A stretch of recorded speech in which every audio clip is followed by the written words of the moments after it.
Welcome to Health Strategy TV. I'm joined today by Zafar Chaudry, who is the Chief Information Officer of Alder Children's Hospital and Liverpool Women's Hospital. Welcome, Zafar. Thank you. Liverpool Women's NHS Foundation Trusts have implemented a shared IT strategy. What have been the advantages of doing that? The biggest advantage of having a shared service is skills transfer. So you can move skill sets from one organisation to another without having to recommission those skill sets. Other advantages is standardisation of technology across both organisations and therefore the ability to streamline staffing as well as reduce costs. How do you future-proof the shared service model? Our shared service, or what we call a joint venture model, is based on a hybrid. So we use our staff for the things that we're really good at, and we outsource the portions, the commodities of IT that nobody really cares about in health because it's all about patients. So things like data center provision, support contracts on servers, support contracts on desktops, laptops, handheld devices. Those are all outsourced contracts. The network is an outsourced contract. And what elements went into developing your shared IT service? So the service itself encompasses technical services, informatics, information, clinical coding, data quality and information governance. What results are you seeing? What are the benefits? In the 3 years that we've had the shared service, we have seen a reduction in operating expenditure of about 24%. And any other benefits? Faster time to service. Our service levels have improved. The fixed time to desktop has reduced from 14 days to 4 hours. The benefits to patients, has it made a difference to them? The benefits to patients has primarily been around the ability to deliver applications and keep them running. So we've gone from an uptime rate of 90% to an uptime rate of 99.9%, which means in effect that the majority of time the systems are always on, access to clinical systems is available, and therefore key critical information is in the hands of the clinicians.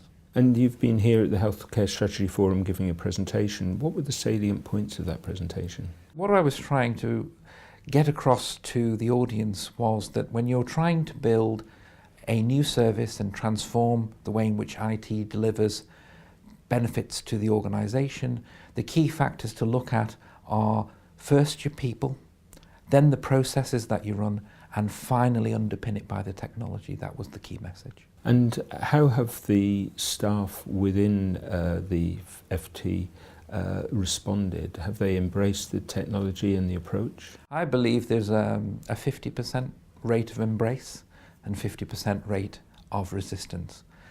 Historically in the health service we have an organisational culture that's very ancient. It's not similar to public sector. So it's taken time to change that culture within the IT teams. There has been resistance.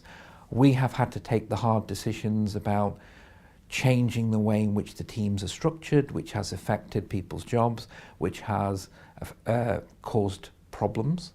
But we have now slowly started to overcome those, and the younger set of staff are more energised around what we're doing and finally see the light at the end of the tunnel. And can you use that energy for embracing it to change the attitude of those who are still resistant? Yes, and that's what we're doing. So what you'll find is there'll be and this is for any team, there'll be a percentage of people who will get on the train and there'll be a percentage of people that won't. The smaller percentage of people that don't get on the train will find other avenues, change roles, change jobs, move organisations. You've always got that 10%, and it's not health specific, it's anywhere, where people will evolve themselves into something different. And new job roles mean more challenges. So you go from a very static service, you as a staff member doing the same thing day in, day out, to doing more of an adaptable, flexible role. It is energising people, but it takes time. I think 3 years into it, we're almost there. Finally, turning to the Healthcare Strategy Forum, it's an opportunity for a whole range of providers to meet senior decision makers like yourself. How have you found the conference, and what advantages do you think there are in this format? I think I found the forum to be very intense, There's a lot of information packed in a very short time. It's been good to meet vendors quickly and being able to determine whether there is any value to follow that through or not. We've made some very good relationships. There's been good networking opportunities in the time that we've been here. So all in all, I would say very high pace, tiring, but well worth the effort.